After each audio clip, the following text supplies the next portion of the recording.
हमारे साथ है जिला शामली के पूर्व जिला पंचायत अध्यक्ष पति प्रसन्न चौधरी जी, जो हाल ही में लोकदल में शामिल हुए हैं और आज जिला पंचायत चुनाव का अध्यक्ष का चुनाव भी संपन्न हुआ है।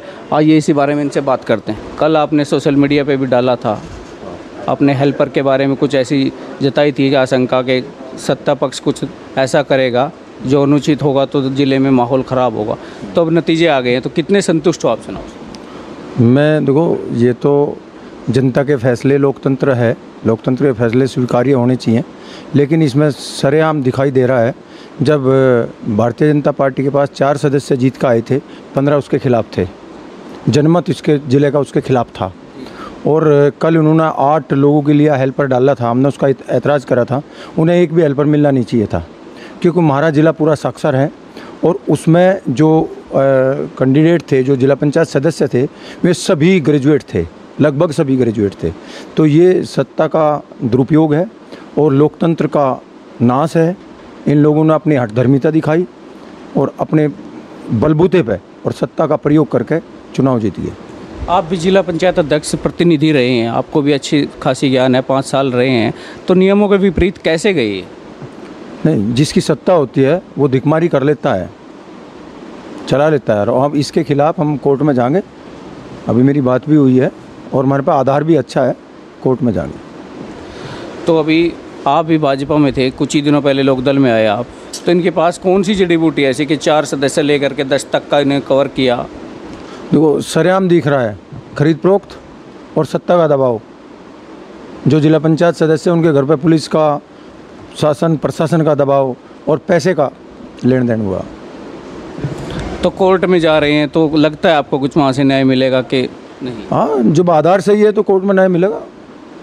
आज भी उनका पूरा अमला जमला, सभी मंत्री, कई विधायक से लेकर के पूरे यहाँ पे बैठे हुए थे, तो आज भी आप मानते हैं कि पूरा दबाव से ही हुआ चुनाव? हाँ, बिल्कुल दबाव से हुआ है, दबाव, पूरा दबाव सत्ता का।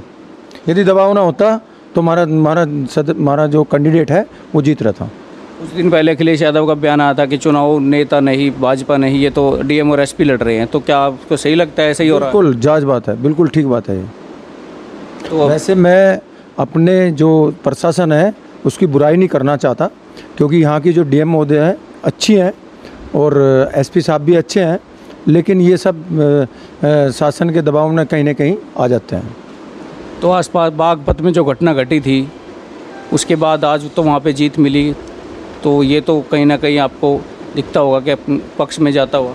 नहीं, देखो, हमने वो कल किया था जब वो 8 के हेल्पर मांग रहे थे, तो हमने उसका विरोध किया था और जनता में भी ये संदेश दिया था, वीडियो भी रिलीज़ की थी, सबको बताया भी था कि भाई शासन ऐसा कर सकता है।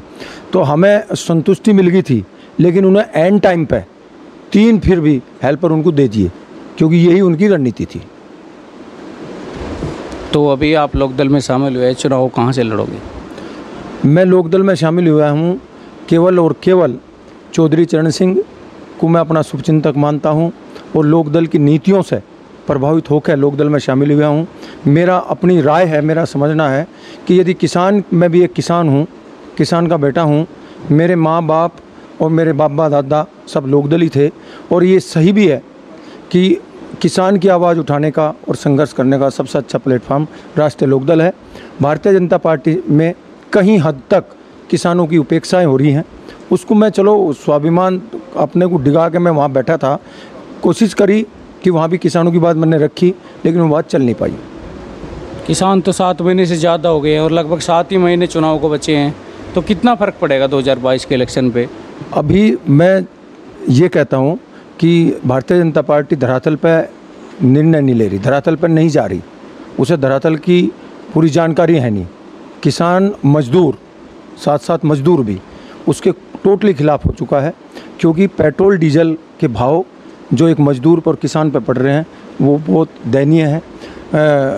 जो गैस का बिल है, गैस का जो सिलेंडर है वो बहुत महंगा हो रहा है, बिजली का बिल बहुत महंगा हो रहा है, वो भी किसान मजदूर को देना पड़ता है। तो ये सारे के सारे सर्कमस्टांसिस ऐसे होकर आ रहे हैं जो बीजेपी के खिलाफ जाएंगे। तो बीजेपी तो अभी दावा कर रही है कि 300 पार इस बार भी। ये तो दावे तो चलते रह गए, दावा तो बंगाल में भी किया था 200 प्लस का, इन दावों से कुछ नहीं हो रहा। धरातल पे जाना पड़ेगा और जो सच्चाई है वो उन्हें पहचाननी पड़ेगी और चुनाव हारेंगे, बीजेपी हारेगी। तो भाजपा 5 साल रहे हैं आप, 3 साल का 4 का आपने भी देखा है कार्यकाल, 17 से लेकर अब तक का, तो कोई भी ऐसा काम जितने आप संतुष्ट हो कि बिल्कुल भी नहीं किया किसानों के लिए? नहीं, देखो मैं भाजपा में था, लेकिन मैं एक पद पे था और मुझे जो है लोक दल के 5 सदस्यों का बहुमत मेरे साथ हमेशा रहा। और रही बात काम के लिहाज से भाजपा ने कोई भी किसानों के लिए अच्छा काम नहीं किया। सबसे बुरा मुझे जब लगा तब 5 साल से गन्ने का उन्होंने कोई भाव नहीं बढ़ाया और गन्ने का पेमेंट 6-6 महीने तक किसानों को मिला। अब महामारी आई, कोरोना जैसी महामारी, एक किसान जिसकी फसल यहाँ गन्ने की फसल है टोटल, उसके पास दूसरी फसल पैदा नहीं करता, उसने अपना गन्ना मिल में डाल दिया और उसका कोई मालिक, घर का मालिक या उसका कोई बच्चा हॉस्पिटल में दम तोड़ गया, उसको एक पैसे के लिए वो मोहताज हो गया। ये सबसे बुरा भाजपा के लिए है। जब गन्ना मंत्री से सवाल करते हैं वो तो दावे उठा देते हैं पुराने आंकड़े कि हमने तो सबसे ज़्यादा कर दिया, यहाँ तक तो कोई पहुँच ही नहीं पाया। गन्ना मंत्री के जो आंकड़े हैं वो आंकड़ों को अपने दिखाते रहते हैं, लेकिन वो आंकड़े सही नहीं हैं। बात ये आती है, मतलब एक किसान है वो 50 कुंटल गन्ना डालता था, अब उसकी 100 कुंटल उनने गन्ना डाला है। अब हमारे मंत्री जी कहते हैं कि हमने तो 25 कुंटल का पेमेंट दिलवा दिया, 75 कुंटल का तो बाकी है, उसे तो वो गिनते ही नहीं।